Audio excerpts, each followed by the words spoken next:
sits at the very heart of democracy and public trust. And so this our conversation is anchored by three eminent voices. How fortunate we are to have Mr. George Sapong of the National Media Commission, Mr. Omar Farouk Osman of the Federation of African Journalists, and Professor Amin Al-Hassan of the Ghana Broadcasting Corporation.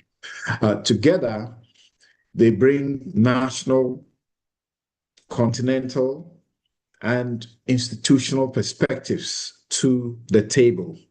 And that's what I meant when I said how fortunate we are. And this webinar certainly is not about abstract theory. It's about the lived realities of newsroom independence, boardroom governance, regulatory frameworks, and the digital transformations reshaping our media landscape. So we will probe how governance can protect ethical journalism, how transparency can be institutionalized, and how media houses can remain financially sustainable while fiercely defending press freedom. Over the next hour, please expect frank insights, comparative lessons, and practical strategies. Our aim is simple: to strengthen the structures that allow journalists to tell the truth boldly and to ensure media institutions remain resilient in the face of political, financial, and technological pressures. Now, with that, let us begin the discussion. And I'd like to welcome our distinguished guest once again. Gentlemen, if you're unmuted, I'd like us to have a feel of you. Professor Lassam, Omar Farouk, and Mr. George Sapong.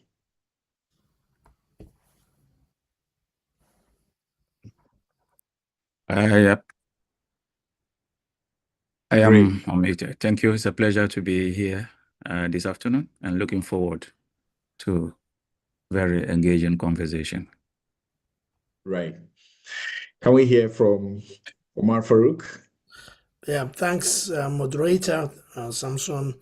I'm pleased to join this call today to discuss this important topic for our continent and our profession.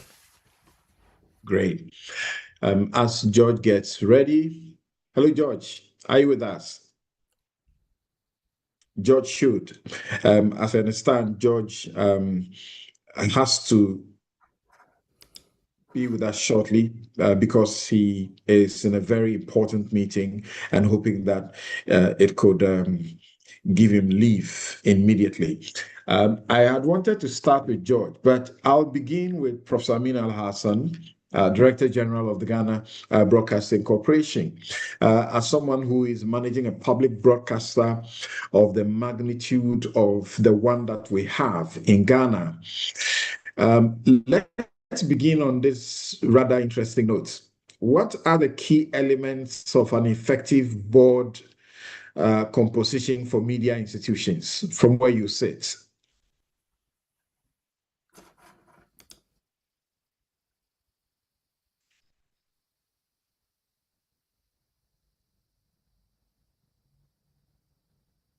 I can't hear you. I don't know if everybody else has the same problem. Thank you very much. I've just unmuted, and I just want to stress and emphasize I want to appreciate the organizers of this forum for putting this together. And I think that the topics are critical and very topical for us today. The issue of composition of boards is a critical one to the extent that when you get a wrong board, you are guaranteed to have a disastrous media situation, administrative situation. And I think that we have cases of such stories within the Ghanaian corporate sector, both public and private, more commonly with the public sector. And that is because with the public sector, oftentimes appointments are through political patronage rather than competence. But we should agree on some core elements that must be in the composition of the board.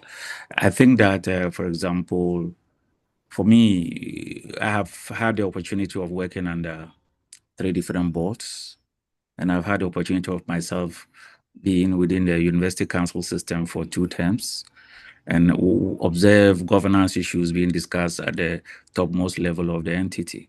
And I can tell you that one of the very critical elements that must always be in every board is that there must be 1 or 2 legal professional, people with legal professional background, some very good lawyers with several years of practice background to their credit.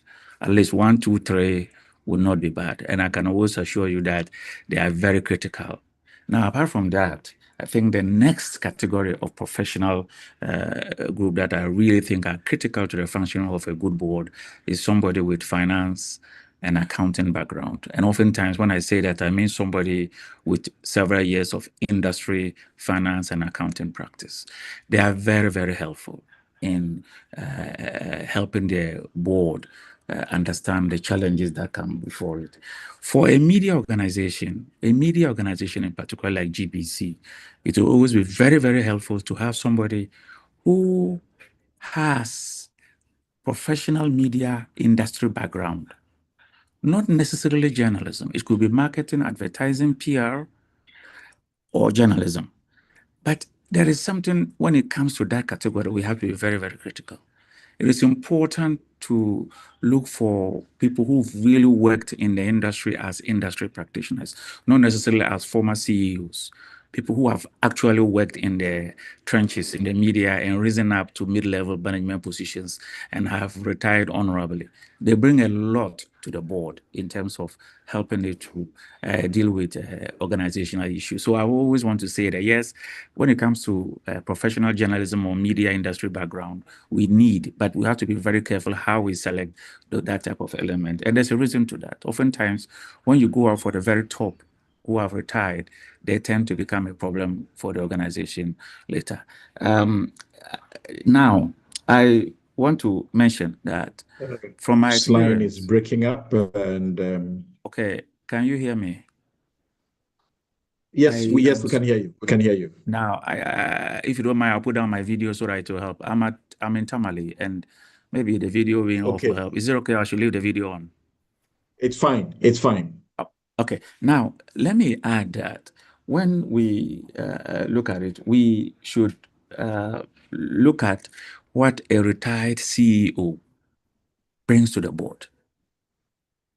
A retired CEO of a similar type of entity. When I say not necessarily media organization, no.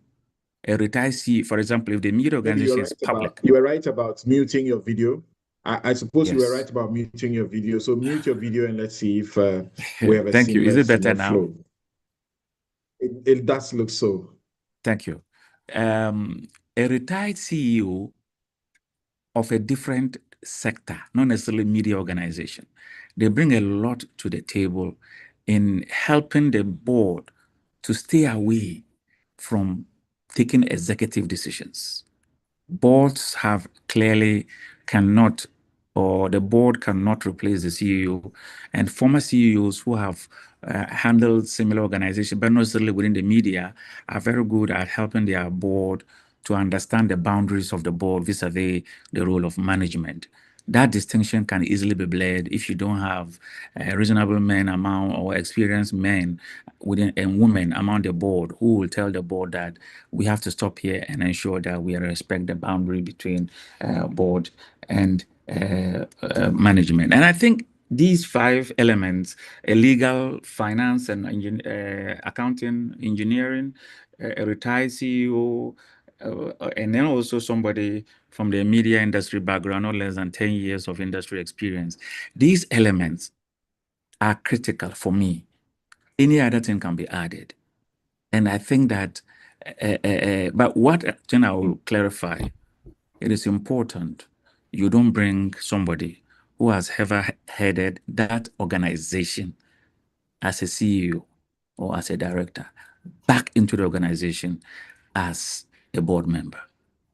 They often come back to do unfinished business they couldn't finish when they were in management. And I think it's always been disastrous. We have seen cases of university council chairmen who have tended to act as if they are VCs. And we have seen cases of CEOs fighting with their board members who also were previously heads of the same entity. And I think the lesson we are learning from that is that yes, we need somebody with industry experience, but we have to be careful when to draw the line.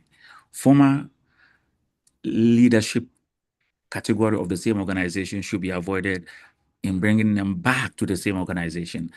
They can be sent to other similar organizations, but not to the same organization that they retired. I think it's a very important.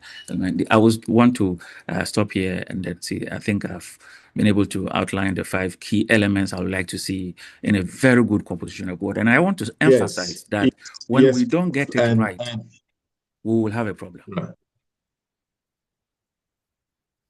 Yes. Please conclude. You were finishing. I thought you were yes, done. I would just want to say that in the composition of a board, when we don't get it right, we make the work of management very difficult. 2 things. Either they do not benefit from the expertise of the board, or they end up wasting their energy trying to draw the boundary between management and board functions. And boards are principally meant to define policies and approve policies. And they are supposed to look at the performance of management, but they are not to perform executive functions within the organization. That is reserved for management. And I think that distinction is very important. Thank you. Right. Let's bring Omar on here. Prof started like he's drafting a legislation for constituting a media boardroom, and began to name the specific individuals, or as it were, the class of persons that are required to make this functional. What role should stakeholders play in shaping media governance structures? We are looking at journalists, and he mentioned people with experience, at least about 10 years. We're looking at unions, civil society, if they should have a space, media owners, the public. Yes. Thank you very much. Like as I said earlier, this is a very timely topic that we discuss. And I'm happy that we're having this discussion coming straight from Ghana. Most specifically when it comes to the corporate governance and media excellence. Why I say this? Because we always, as journalists or as press freedom advocates, like to point the finger at politicians or media owners or regulators. But also we need sometimes to look at what are the real issues in it. And when you look at media institutions across Africa, Ghana included, are facing a major challenges, which we all know. Digital transformation, economic pressures, where you see, the advertisement and the income that is coming to the media houses, or the subsidies from the government are not straightforward, or they are being used to settle scores, if I say. Political influence, and as well as the rapid growth of the new media. You see the print media is almost dying across the continent. So for us, strong governance is no longer one thing that people could talk about as an option, or is something that can wait another day. No. We have essential responsibility. And when I say we, are the media practitioners, journalists, media owners, editors, all of us, we need to come together in protecting editorial independence, ensuring internal accountability. And I repeat this, internal accountability, because who is watching the watchdog is very critical to preserve our integrity, to preserve our credibility, and strengthen public trust, and then sustain quality journalism. So for us as a Federation of African Journalists, when it comes, good media governance must place journalists' ethics, transparency, and public interest at the center. At the same time, governance systems that we have got must adapt to the realities of the digital age while safeguarding freedom of expression, media freedom, and also media inclusion. That we are not just embracing the dot-com generation, we are also keeping all actors together. That said, coming back to your question, what role should stakeholders play in media governance? There is a need of an inclusive participation of journalists, editors, media owners, civil society, academic, regulators, and even the audiences. Because at the end of the day, we are saying the media is a public service. And when it's a public service, we need to get the people on board. We need to have the people with us. And journalists are central stakeholders because they are directly responsible for editorial work and ethical standards. So you cannot say just to journalists, you wait in the newsroom, we sit there and we make the decisions for you and then you just implement the decisions. No, that era is long gone. Strong governance structures emerge when there is a dialogue and shared responsibility. When the journalists and the media owners and the editors can sit at the table and discuss it. And that's where our organizations, trade unions of journalists or professional organizations, also play an important role in defending editorial independence, fair labor practices, and ethical journalism. Governments across the continent should create an enabling legal environments without interfering in editorial matters. And a very good example is, why would our public broadcasters, and some of them, and many of them across the continent, are state media? They are no longer, they have not reached the stage of a public media. So they are still state media. Why would public media in Europe, in North America, are surviving, sustained, very effective, delivering service to the public, and ours as still being, macromanaged by the government of the day? That is a very important matter. So, because our governments are somehow resisting to create the enabling legal environments without interfering the editorial matters. And equally, civil society should continue demanding transparency, accountability, and protection of freedom of conscience. I'm not saying just press freedom, freedom of conscience, that in the editorial room, the journalist will have the right to determine, say, look, this is newsworthy reporting. This is not newsworthy, and I should not be reporting, and we will not include it in the news agenda today. That's very important. So in Africa, we must move away from governance models that are heavily politicized. Yes, if the top leadership of the radio station, state media, or the public broadcaster, or the television is appointed by the government of the day, but it should not have political influence.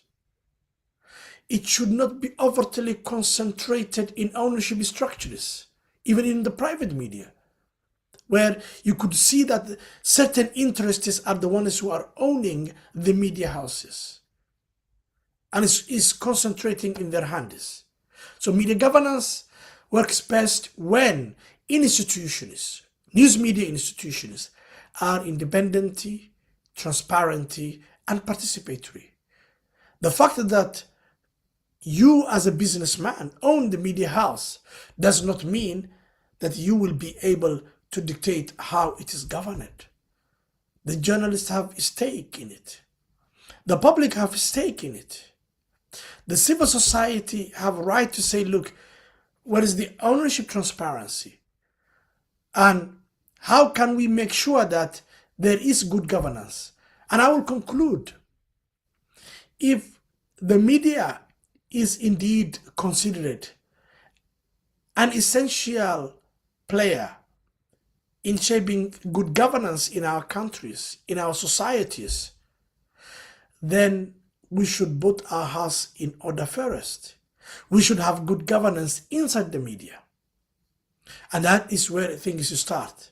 So before we start pointing our finger to saying, look, so-and-so is a politician, is doing a misgovernance, there is corruption there is abuse there, but we need first to do that in our backyard, to do that in our newsrooms, to make sure that we have good governance in our media organizations so that we can also say, hey, this is wrong, this is misgovernance, this is corruption, this is abuse of power of the government of the day, or even unscrupulous media employers who are in the private sector that we could be talking about. So let's start putting our house in order, and the best way to do it is an all-inclusive participation where no one is left out. Be journalists, editors, media owners, civil society, academics, regulators, and even the public. Thank you.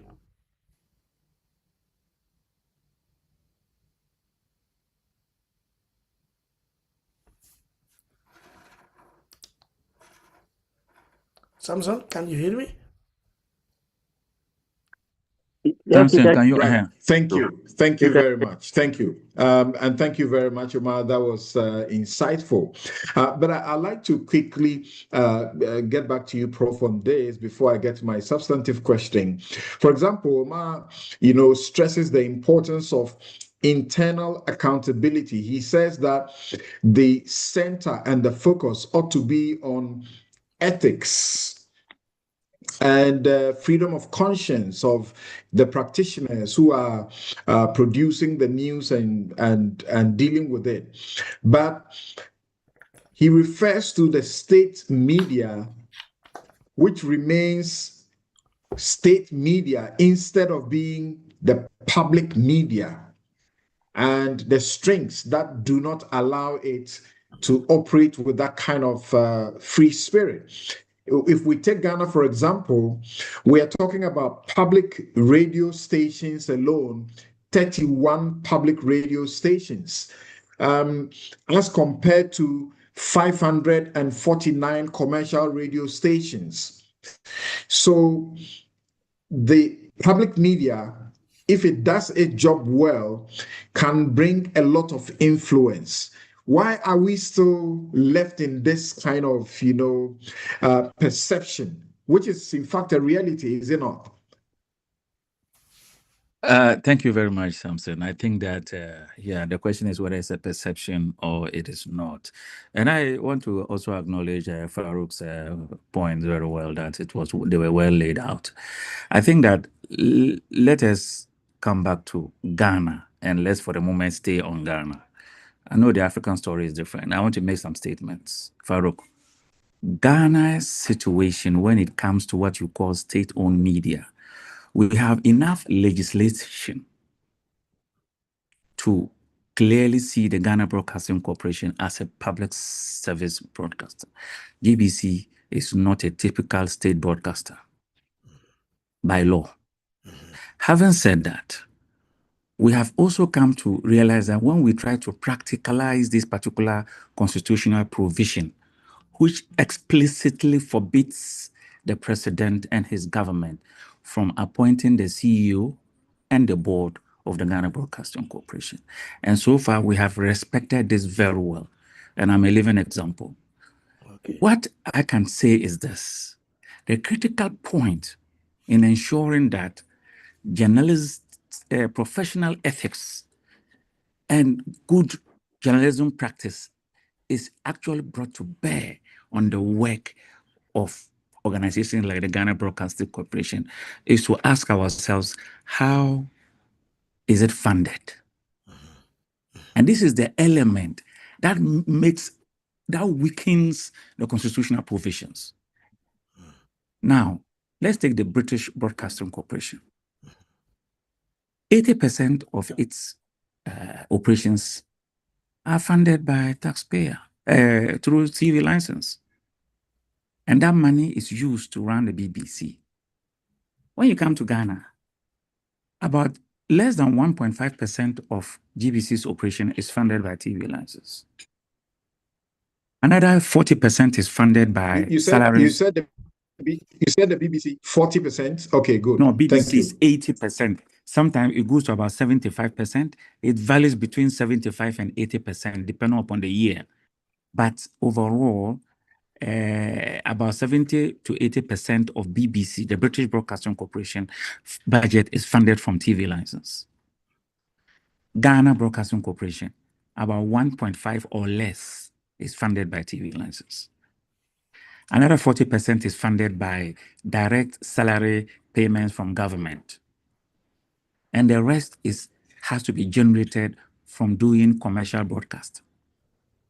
And so every now and then you realize that even though we are supposed to be completely insulated from government control, and which I must commend largely the previous government and this government for respecting these boundaries so far, and I can assure you as Director General, I have never, under the NPP or under the NDC, taken instructions on content and implemented it. And I have stood up and told them it will not happen. And they have learned to back off and allow the boundary. So you realize that GBC, we have a lot of content on opposition. And we did it when the NDC was in opposition. We gave them a lot of airtime. When the NDC came to power, we are giving a lot of airtime to the NPP. And so we are doing that. Now, what I want to stress is this: fundamentally, we have to appreciate the angle of funding. If we do not resolve the issue of how public service broadcasters are funded in Africa, then we should forget anything about independence. So every now and then, I go to the government to say that I need this and this and this to be helped. They'll say, "You will help you." Now, that simply means that they have then that is the weakness of the management of GBC, then, that we are going back to government to beg for certain favors. Granted, and sometimes they offer, sometimes they say there's no resources for that. What I want to just emphasize is that if we do not resolve the issue of how we fund public service broadcasting, then we should not be talking about how to enforce its independence. And I think if we get that, we will do it. I needed you to also quickly comment on this, that as I mentioned, out of the almost 700 media establishments we have in Ghana, for example, 550 FM establishments and 127 TV stations, it's 31 that constitutes the public broadcaster. The outline you gave about the constitution of the governance of a media establishment, would you say exists in some measure in all these almost 700 media establishments we have in Ghana? No, not. Thank you very much. Not really. But let me clarify this before we continue. Even though on paper the Ghana Broadcasting Corporation has 31 frequencies, it is only operating 17. Okay. And that is because areas that are not financially viable, we tend to not be able to operate, because the stations must pay for their electricity and other utilities for their existence. Where the media organizations cannot do that, we are not able to. Now, having said that, the issue of governance of these systems, for me, as far as I'm concerned, my understanding and what I have seen going around is that most of the over 700 channels, they don't have any proper governance structures. They don't even have payroll where they pay salaries. and pay the social pension contributions of the workers. There's nothing like a regular salary payout. So if we were to look into that, and I've always said that one of the critical things I want to see journalism like the GGA in Ghana and other journalist association bodies or union bodies to force is to look into the working conditions of journalists, because your ability to enforce ethical journalism will only depend on properly paid journalists. If I am not properly paid, there's no way I am going to be ethically bound to practice. And I've taught this in the classroom, that there's no way you can be ethical if you are poorly paid. Because ethics is not something, it is something that you ought to do. And that alone means that if you are faced with better and better questions, you want to address the better and better questions first before you do that. And that is the weakness of our system. Now, largely, governance is a big weakness among all these media organizations. For GBC, the 31 are all centralized. And so there's only one board and one main management in Accra that oversee all of these things. But the bottom line is that we are not able to generate the needed revenue to run the organization. And we are always being chased by debtors, be it the Electricity Corporation of Ghana, ECG, or others, to pay our bills. And that alone would not allow you to functionally perform, nor to even attend to welfare issues of staff, which is very critical in the governance of the organization. Tied to the poor or almost non-existence of, as it were, good governance or structures within the general media establishment. Can you, in a minute, tell us what the consequences are for the absence or the poor, governance in media institutions? Yeah, it's huge. It's huge. It's huge to the extent that I can tell you that most of the local FM stations we have in various areas in this country, if you spend one day listening to them, you will be asking ourselves whether is it the freedom we fought for? Is that what it is used for? So we have very poor journalism. We have content that should never go on air. We have, especially the political class, seeing the outlet as their system to do what they want to do, and they haven't set it up to practice journalism. They have set it up to buy influence. Like one of a very heavy investor in the media told me privately, now look, please, I did not put this up to make as a business, and I don't expect it to return me some profit. Two, I didn't also set this up to go and do some democracy for somebody to speak. I set this up as an organ of influence for my business and political career. And I'm telling you that this is an honest conversation with a media entrepreneur who is largely a politician, who also doubles as a media entrepreneur. And you can see that this is playing out across the system. In fact, there are only about 5, 6, 7 critical business-oriented media organizations in Ghana. All the rest are hardly business. And for me, I would like to see them set up as businesses first. Yes, I would like to see them set up as businesses first. And that's rather serious. And then I'll bring in Omar Farouk once again here. Listening to Professor Larson, it's very obvious that, and you have said earlier, that if we have such a mass, we're taking only Ghana as an example, almost 700 establishments, and Prof can conveniently say that you can take out not less than about 5, organizations that are properly organized. He actually mentioned, is it about 3?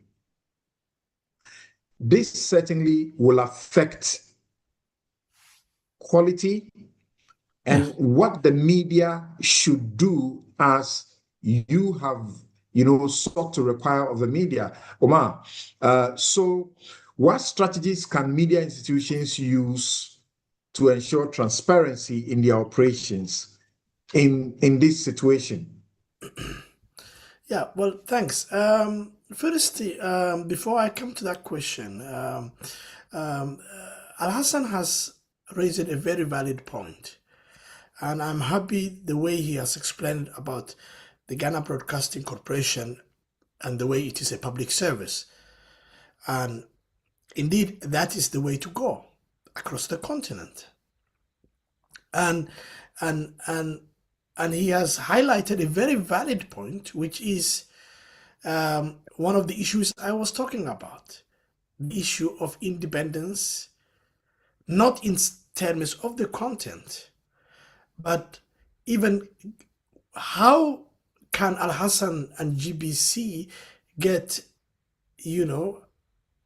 their budget? Can they go to parliament to defend their budget so that they can get straight from the parliament, so that they are not going to the government where they can be put? No, you're asking for this. You are a problem these days, so we will not. You are not in good books with us, so we will not, process it. And that is the reality, that the issue of licenses, the BBC, the Jovella, all these established public service media, they have, even if they are facing financial cuts, they have a very clear transparency of how will their financial situation look like. And you will see journalists, not only managers like Al Hassan, speaking for it. You would see like people like GGA, Ghana Journalists Association, speaking out and say, look, we wanted to protect our Ghana Broadcasting Corporation. Why? Because of the journalists, because of it is a noble service to the society. It is a public service. And we want our government is to provide the adequate resources, the money that they need to carry out their job, to advance quality journalism. So that is where it comes again, the point of independence that I have talked about, and then transparency. George will have to be asking this, to be answering this directly as a regulator, exactly. of some sort. But I needed you, Omar, to tell us, is there a way to force this sort of effective, governance structure within the private media, for example? Yeah. Look, coming to your your second question, where you said, look, how do we promote transparency in the operations? When we talk about transparency, it's not only the public media or the state media, it is also the private media. And transparency begins with openness in ownership. Who owns it? You will see certain media houses that nobody talks about. Who owns it? Who are the real owners? The decision-making and editorial policies. So if we have this transparency that starts the ownership, decision-making, and editorial policies, that is where the issue is. And audiences deserve to know who owns the media institution. For example, I come from Somalia, and you could see that certain media houses being owned by certain clans, clan heavyweights, and how decisions are made, and whether there are commercial or political interests influencing the content. That's what people need to know, even in the private media. So the news media organizations, be it state media, public service, or private media, should establish clear editorial guidelines. And you rarely see that in the private media, to be honest. Mainly those from the medium size, you don't see that. And publish code of ethics and create internal accountability mechanisms, and that is what is very important, including the editorial, reviews. Financial transparency, like as I said, is also important, particularly regarding advertising relationships and sponsored content.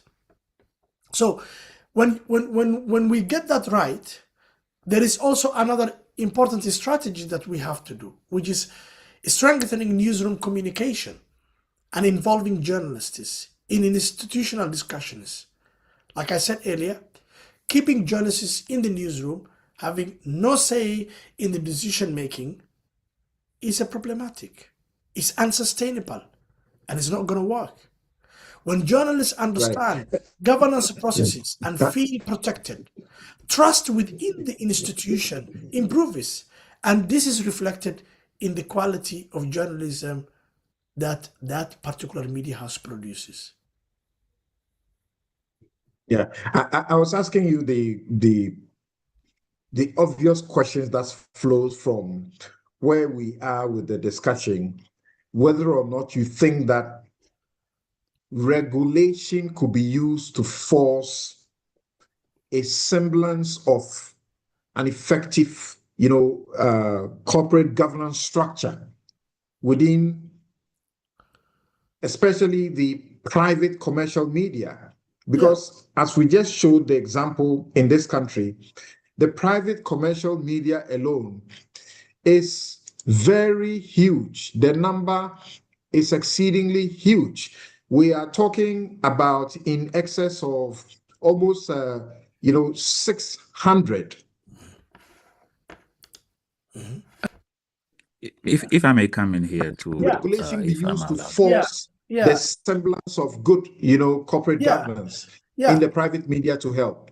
Yeah, Samson, here that's where we are saying the private sector or the private media needs a self-regulation like ombudsman system to look into these issues. You see, because when that kind of self-regulation is there and they are being taken to say, look, have you done this? Have you done this? Have you published this?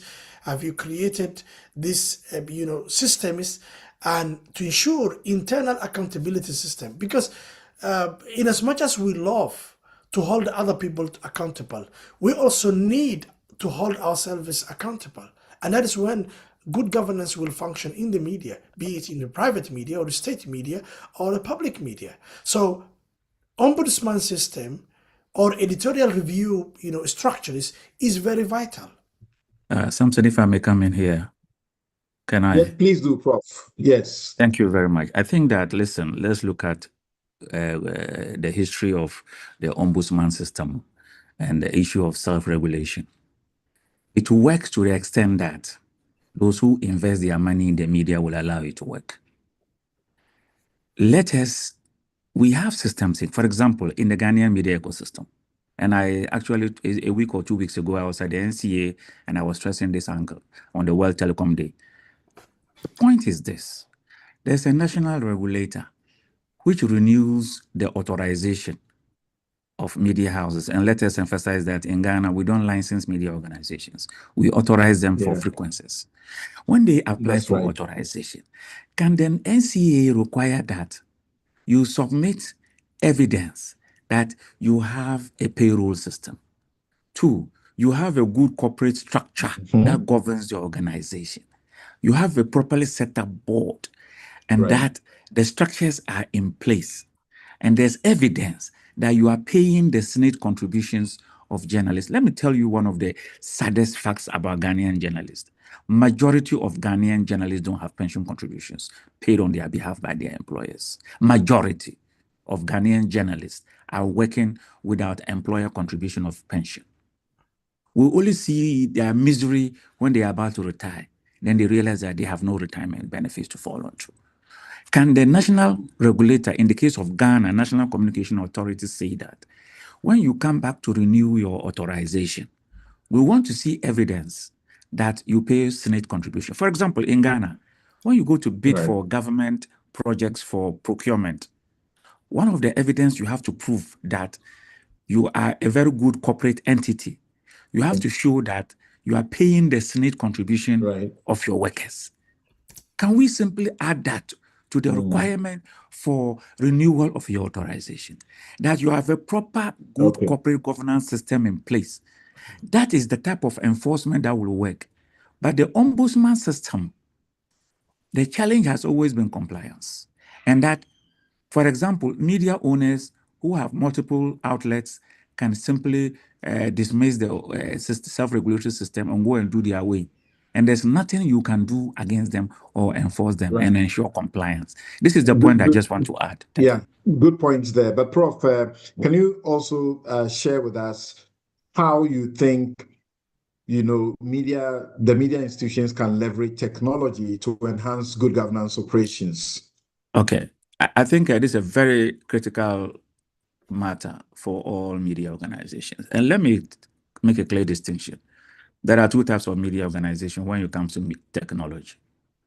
Large media organizations that have existed 20 years, 30 years under the analog system, they set up structures which was also analog. For example, analog media technology has its own logic which defines the administrative structures that governs the media organization. But we often don't notice it. When we transition into digital systems, we need to appreciate the need to restructure the media organization to reflect the digital media ecosystem's logic. Oftentimes, large media organizations are finding it difficult to restructure. And here again, I will give you an example of the Ghana Broadcasting Corporation. Under the analog media ecosystem, it was normal to have divisions set up along media channels. In the new digital media ecosystem, administrative structures must be channel agnostic, but rather they must respond to genre, content types. So that when you come to GBC, you have a director of radio, director of television. That doesn't work.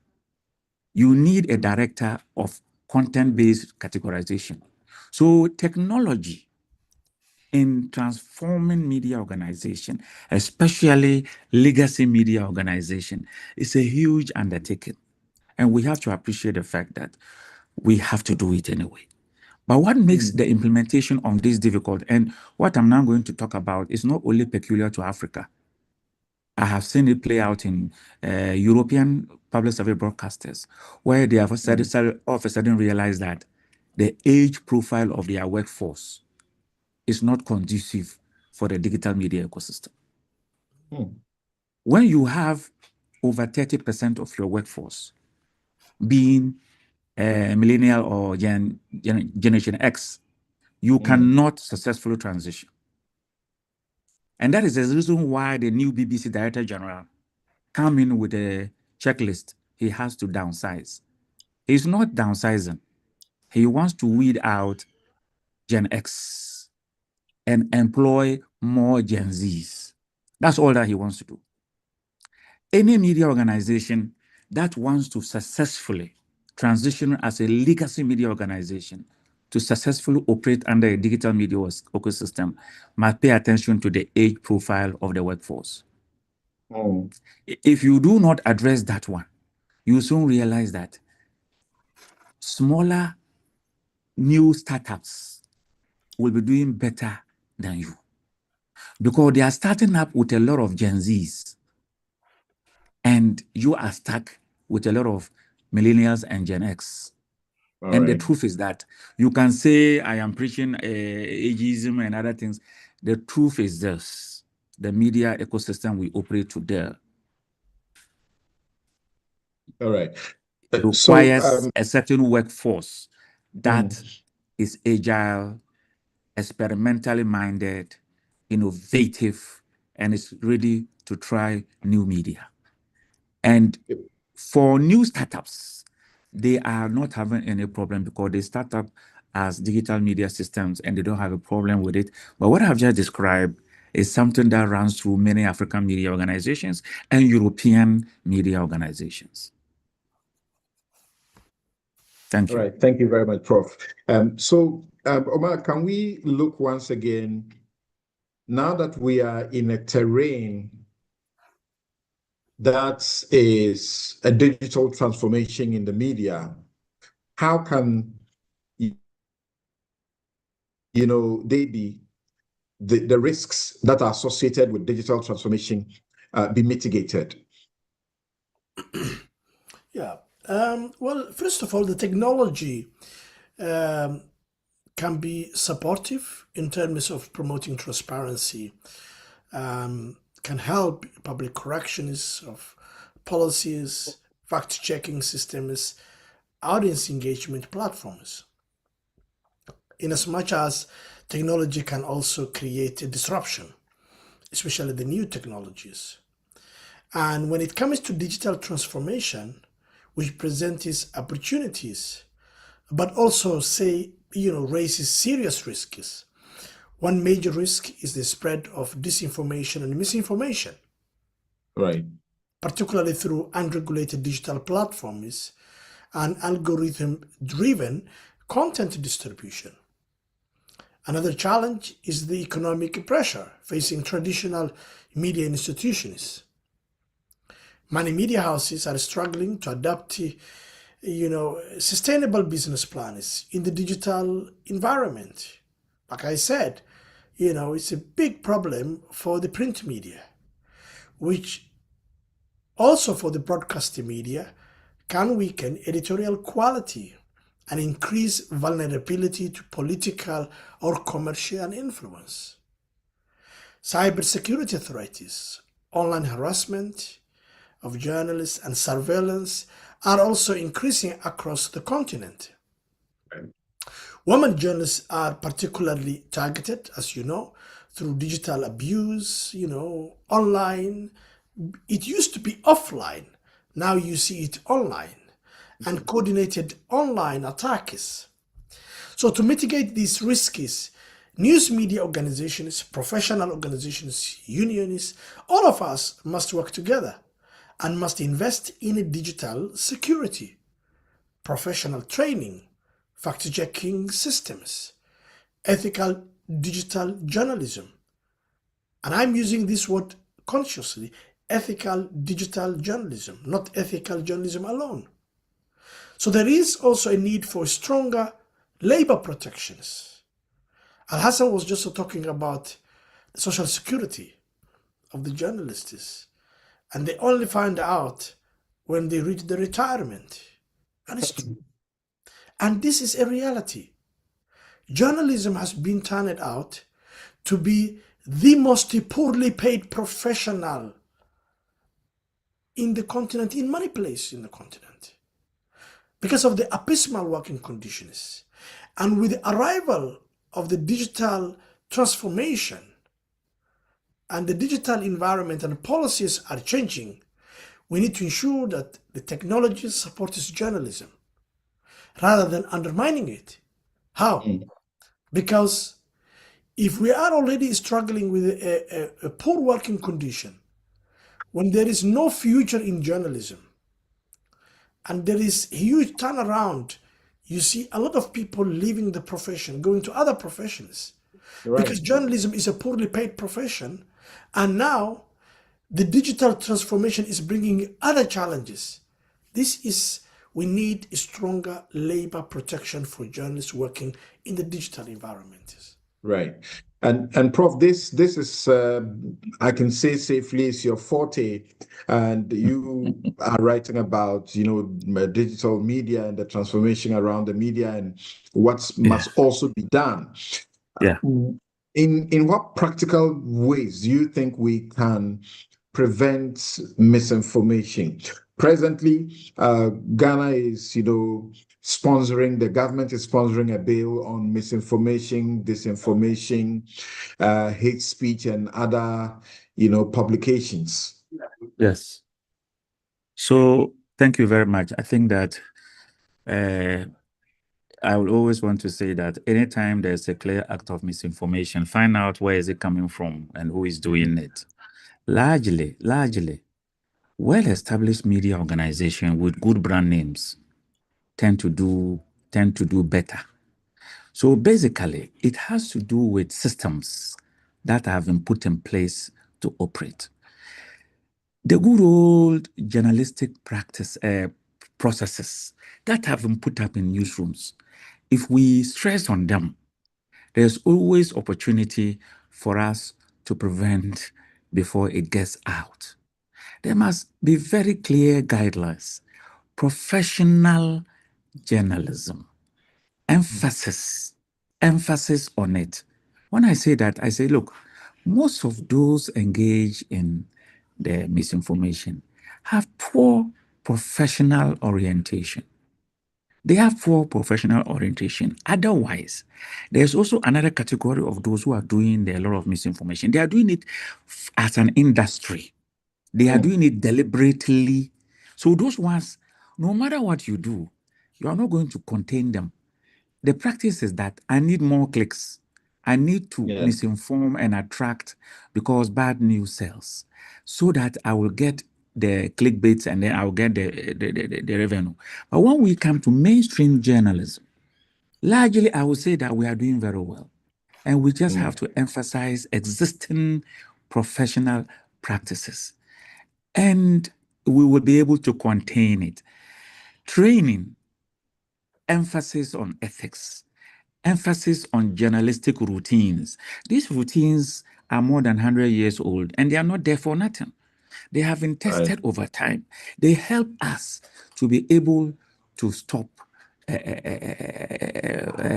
misinformation or deliberate acts of disinformation. And a good or effective corporate governance has a role in ensuring this within the established media organizations. Absolutely, because they are going to ensure that the routines we are talking about are well established and they function. When you have a situation where everybody comes and his story goes, and there is no editor who takes ultimate responsibility, you are going to have a lot of stuff that should not be published out there.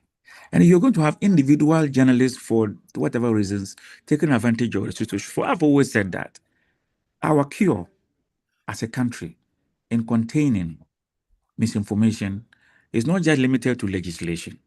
No, it is also interesting that we add the structures that practice journalism. How are they regulated, governed? How are they overseen? Their professional status. How can we ensure that these organizations are really set up properly? That is when we can contain acts of misinformation. But we should always remember that there's an industry for misinformation. That one, because that is how they have to make revenue. If he brings good professional stories, he won't get the revenue. He has to concoct crazy stuff, push it out there, people will rush, and he will make money. But I want to remind us something. Even before the digital era, it existed. The Independent of UK and the Sun in the UK. The Sun used to publish more copies than the elite press could publish in a day. But the Sun was the one that will carry all kinds of misinformation and crazy stuff. And the working class and the lower class will buy them to entertain themselves. It is the same thing that we are now being visited under the digital media ecosystem, except that we are very vulnerable to believe that whatever we see, we believe. So there's another component of this containing misinformation. We have to appreciate the fact that media literacy must be encouraged. Developed countries have today, across Europe, their basic school curriculum includes media literacy, so that you can tell this is true or this is not true, even as a media content consumer. Thank you. All right. We would love to be able to talk about, how the media, organizations can ensure that their boards are equipped to drive strategic growth, how journalists can balance editorial independence with accountability to their organizations at the same time. Hopefully, George joins us in the next few minutes before we close. But we want to have participants who are joining us to be able to also share some questions that they have on their mind. So if you're joining us, you know that this is the Corporate Governance Series webinar, and we're talking about the effective corporate governance for media excellence. and our distinguished, guests who have been speaking and educating us so far. Omar Farouk Osman, President of the Federation of African Journalists, and Professor Amin Al Hassan, who's a development communication specialist, Director General of the Ghana Broadcasting Corporation. Mr. George Sapong, who is a lawyer and Executive Secretary of the National Media Commission, has not been able to join us now. And we understand that he's presently locked up in a very important meeting that has to do with media and media freedoms and regulations as far as the legislations are concerned. Please do put your hand up and let's know if you have a question to ask. If you also want to type the questions, we will get in the chat box and share your questions with speakers. I've just gone into the chat box and I see that there are no questions there yet. There are comments that are there, but no questions. You can put your hand up, so we'll invite you to ask a question. In the meantime, whilst we are waiting on you, if you have any questions to do so, we will have our guests begin to try to wrap up for us. And some questions that I would have posed to Judge Sapong, I'll ask them what they can say about some of those things. So again, to you, Omar, you began by speaking about the importance of having ethics at the center of everything. How can journalists balance editorial independence with accountability in their organizations? You were emphasizing internal accountability.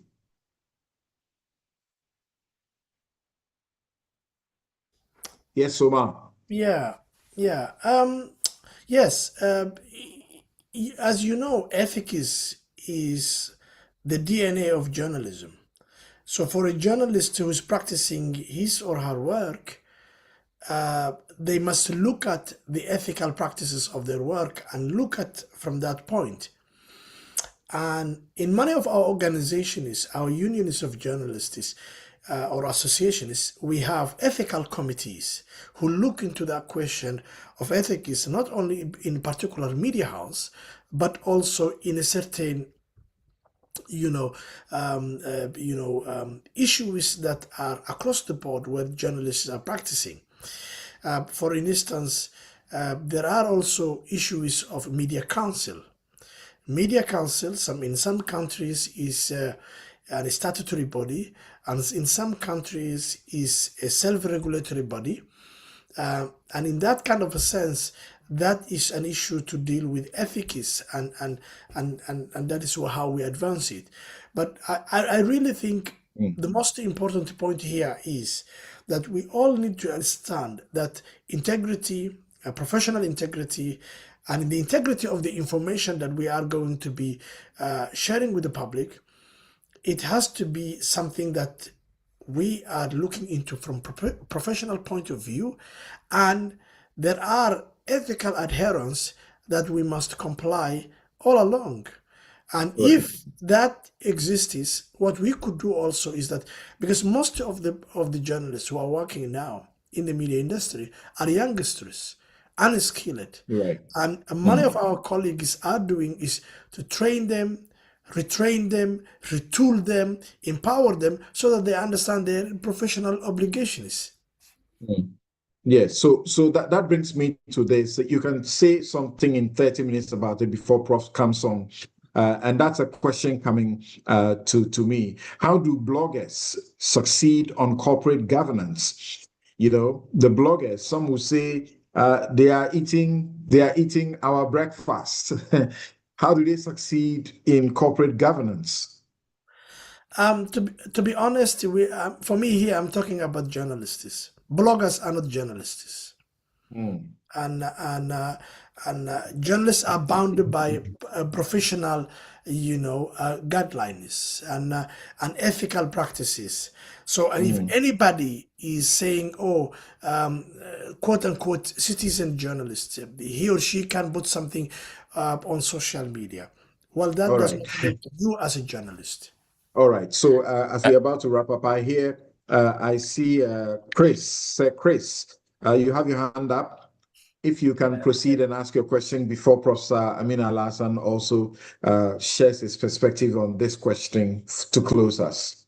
All right, thank you very much, Mr. Sampson. Please, I want to quickly ask, how can the constitutional provisions and labor regulations in Ghana be strengthened and enforced to ensure the media organization fully comply with the payment of salaries, insurance, pension benefits, and other steps for journalists and media workers, please? Mm. Maybe Okay. I can speak to that. Yes, please do. As we sit today, I don't think we need federal laws and constitutional provisions. What we need are, He's for talking about example, enforcing what we already have. yeah. So what I want to come to do is that existing provisions must be enforced. How are they enforced in other jurisdictions?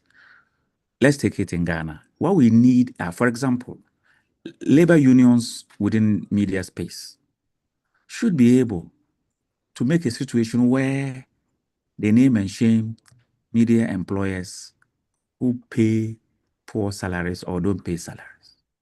They should be able to push for the regulator to ensure that when they renew their authorization, they provide evidence that they will enforce good corporate governance practices, pay good salaries. And once they get the authorization, the GJA can monitor to ensure that these are done.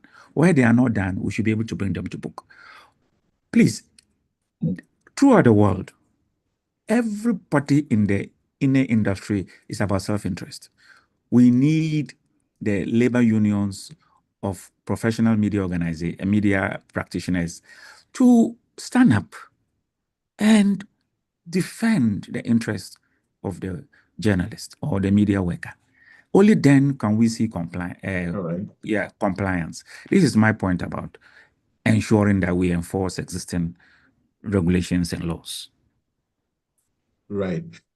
Ladies and gentlemen, this has been insightful, but I just feel that our guests, if they have a comment they want to make, that they don't feel that they should leave without making, they should make it quickly, then we can close. Can I then come in briefly to take Yes, please go. Farouk? Please go on. You see, Farouk made a point about journalists are not bloggers. That is true in the strictest sense. But there's something we have to step back and ask, who are journalists and who are bloggers? There's something common about all of them. They are all in the same business called the attention economy. They are all in the same business in the peddling of or dissemination of information. And the challenge of legacy journalism is that the bloggers are taking our breakfast away. And we cannot be sustained if we do not resolve the issue of the imbalance. I'll give you an example.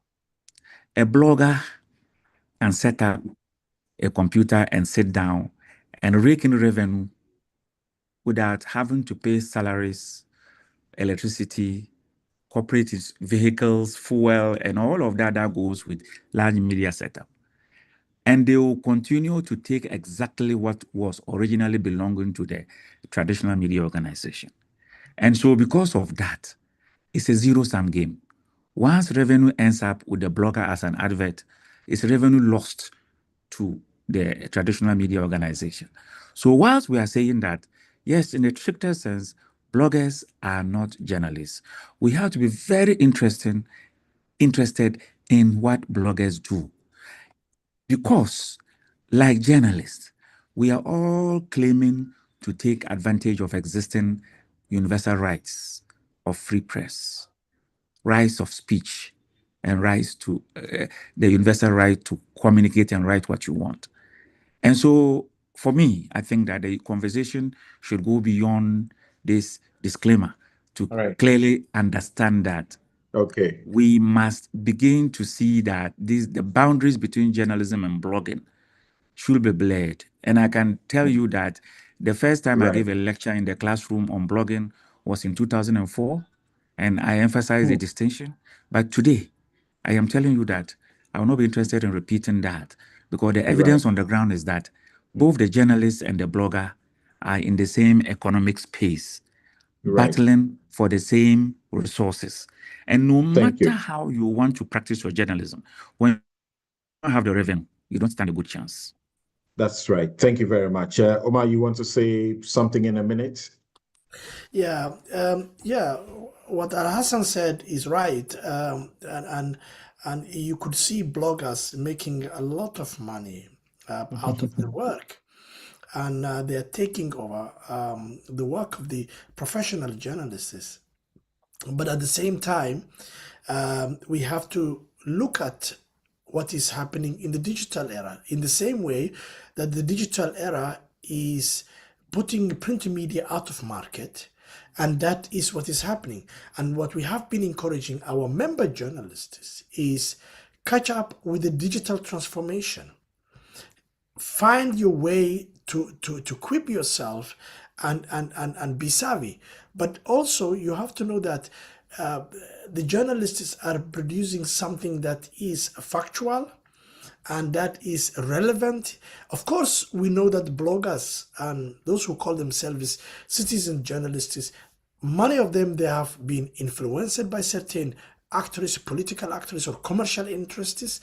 But that is the competition in the market, and the people they have a lot of followers, they have a lot of people listening to them, their news is becoming viral, politicians, commercial services are connected to them. That is the reality. But the difference is these are fact-checked, professionally balanced content that journalists are producing. When you have somebody sitting with his laptop, in a place and producing some sensational histories that would get him a lot of clicks and a lot of money, more than a journalist would even have to work for a year. So that reality exists, and we have to cope with it. And we are telling our member journalists, catch up digitally. And the digital transformation is having an effect on the working journalists every day, in the same way the artificial intelligence is having. Right. Thank you so very much. On behalf of Corporate Governance Series, the Corporate Secretariat, thank you very much. Omar Farouk Osman, President of the Federation of African Journalists, Professor Amin Al Hassan, Development Communications Specialist and Director General of the Public Broadcaster in Ghana, GBC. As we have come to this point in the conversation, I'm sure that we're seeing that a few themes stand out clearly. Governance in media is not an abstract. It is the backbone of credibility and sustainability and freedom. We have seen that strong boards, transparent structures, ethical safeguards, and resilience in the media and digital age are non-negotiable. We've also been reminded that accountability is lived daily. Omar speaks about internal accountability that we need to cultivate in our media newsrooms. So they should not only just be written in policy, but that transparency must be measured and demonstrated, and that new media demands that we adapt and we must work without compromise. Thank you very much once again.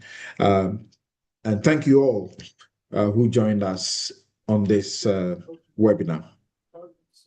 All the best. Thank you. Thank you, It's sir. been a pleasure. Thank you. Thank you, Samson. Great.